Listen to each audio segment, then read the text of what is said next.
दो बोल का शेर सुनाऊंगा आपको। पहले ये बताइए आप आए कहाँ से? मैं बीबी नगर जी बताइए। कस्बे से आया हूँ, डिस्ट्रिक्ट बुलंदशहर से। जी जहाँ जाग जिना का जमघट हो, जी जहाँ जाग जिना का जमघट हो, बुलबुल का तराना कौन सुने।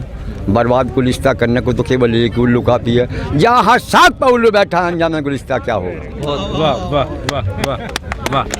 तो आप कहाँ से आए हैं?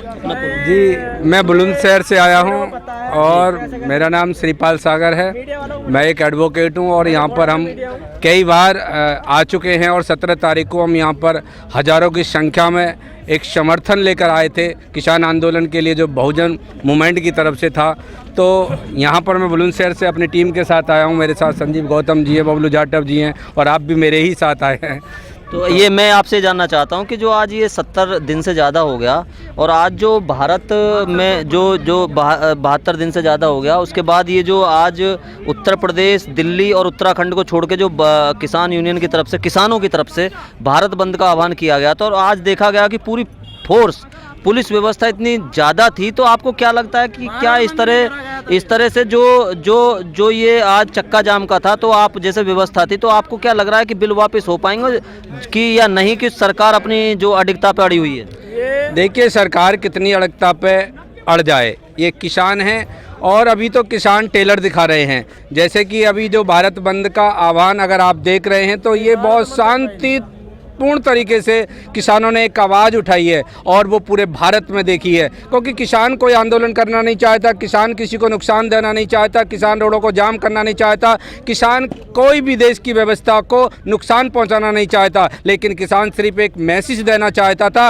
कि ये जो चंद लोगों को तुम समझ रहे हो कि वहाँ चंद लोग किसान बैठे हैं, और वो तो किसान भी नहीं समझते, हम लोगों को कहते हैं कि वो तो पार्टी के लोग बैठे हैं। तो ये आज इस भारत में जो चक्का जाम का जो हमारे नेताओं ने, जो हमारे जो किसान नेताओं ने जो आह्वान किया था, तो उसका असर हमारे यहाँ ये दिखा दिया है कि ये जो सारे पूरे भारत का किसान है, ये किसान आपके सामने खड़ा आ गया है। अगर आप इसे चंद मुट्ठी ना समझें, अगर हमारे नेता, हमारे टिकैत जी, अगर आपने देखा कि जहाँ उस दिन ये आंदोलन खत्म करने की बात कर रहे, तो हमारे नेताजी के, हमारे टिकैत जी के एक आंसू ने जहाँ जन सैलाब ला दिया। अगर मैं कहता हूँ कि अगर नेताजी की जबान से अगर एक बात, अगर क्रांति की आवाज़ निकल गई, तो फिर ये 2 अप्रैल जैसा यहाँ पर माहौल हो जाएगा और फिर यहाँ पर इन पर संभालने से भी नहीं संभलेगा। तो अभी तो एक टेलर दिखा रहे हैं, क्योंकि ये तरह तरीके से, जिस तरीके से देख रहे हैं SC ST पर इन्होंने कुहात किया कि हमारे SC ST को उसको निष्प्रभावी कर दिया, तो 2 अप्रैल इन्होंने देखा।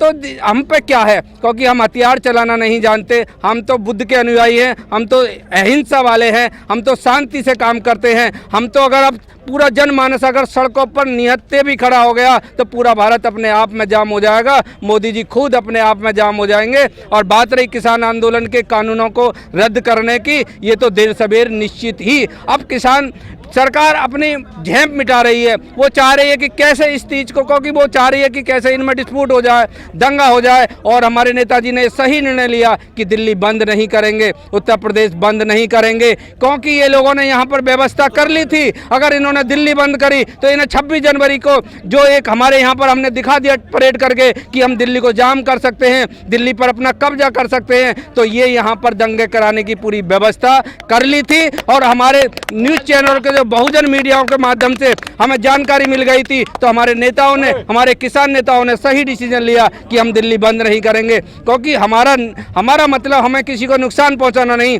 हमें तो इस कानून, ये जो काले कानून है, इनकी आवाज़ को पूरे भारत में पहुंचाना था। तो वो हमने कर दिखाया और वो हमारा भारत बंद जो एक सफल हो गया और पूरे भारत में हमारे किसानों की आवाज़, पूरे भारत तो छोड़ो, आज तो विदेशों से भी हमारे जो पॉप सिंगर है रियाना, उन्होंने भी हमारी आवाज़ उठाई है और उनके 10 करोड़ से ज़्यादा जो फॉलोवर है। लेकिन उनसे ही मोदी जी डर गए, क्योंकि मोदी जी के तो 6 करोड़ ही है, उनके 10 करोड़ है, तो उनके पीछे वो बॉलीवुड वाले लगा दिए और वो क्रिकेटर लगा दिए। अरे भैया ये क्या तरीका है, करना रहा तो जैसे, अरे ये क्या तरीका है, तुम मतलब पार्लियामेंट में इनकी आवाज़ उठने लगी, अरे भैया ये क्या तरीका है। तो हमारी आवाज़ तो देश नहीं विदेशों में भी पहुंच चुकी है। एक ना एक दिन मोदी जी को तो ये काला कानून वापस लेना ही पड़ेगा। अच्छा, ये जो आपने कहा कि आपने कहा काला कानून वापस लेना पड़ेगा, लेकिन ये भारत की सरकार, भारतीय जनता पार्टी की जो सरकार है, ये लोग तो ये सोचते हैं कि सरकार तो हम ही बनाएंगे। ऐसा क्या है उनके पास कि उन्हें लगता है कि सरकार वो? देखिए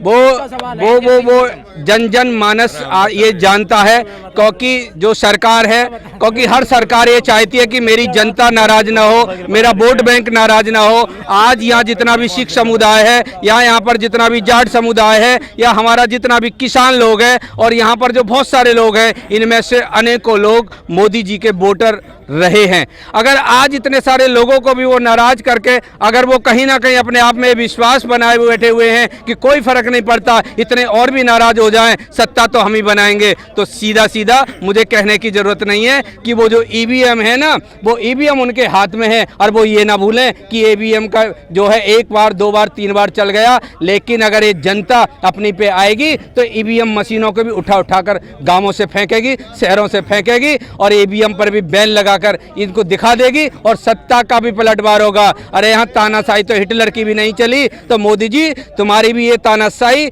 यहाँ पर चलने वाली नहीं है। और एक ना एक दिन आपने बहुत चला ली, यह जनमानस जाग चुका है। आज यहाँ SC ST OBC आज इस आंदोलन में हर वर्ग हर जाति का लोग यहाँ पर आ चुका है, क्योंकि यहाँ पर देखो कोई भी अब ये चंद मुट्ठी लोगों का आंदोलन नहीं, एक जाति का आंदोलन नहीं। यहाँ पर सिख हैं, यहाँ पर जाट समुदाय हैं, यहाँ पर शेड्यूल कास्ट के लोग हैं, यहाँ SC ST OBC के लोग हैं, यहाँ तो सारे लोग इस आंदोलन में शामिल हैं, और सब किसान हैं। मैं तो कहता हूँ किसान, एक किसानों का आंदोलन, किसानों ने तो पहल की है, किसानों का आंदोलन ही नहीं है, क्योंकि ये आंदोलन जनमानस का है। मैं एक किसान भी नहीं हूँ।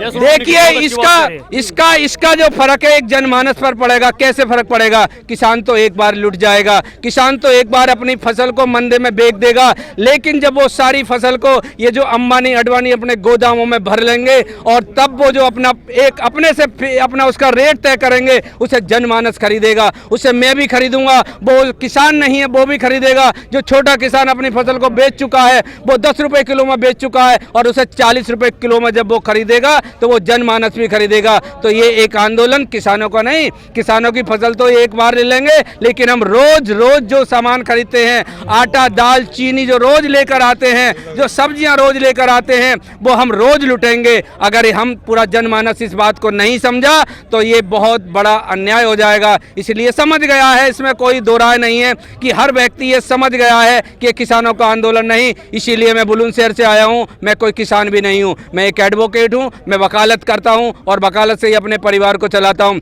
लेकिन मैं यहाँ पर एक बार नहीं अनेकों बार आया हूँ, और इसीलिए आया हूँ क्योंकि मैं जान गया हूँ ये कल मुझ पर भी पड़ेगा, मेरे बच्चों पर भी पड़ेगा। ये कानून जो काला कानून है, ये पर पूरे जनमानस पर इसका असर पड़ेगा।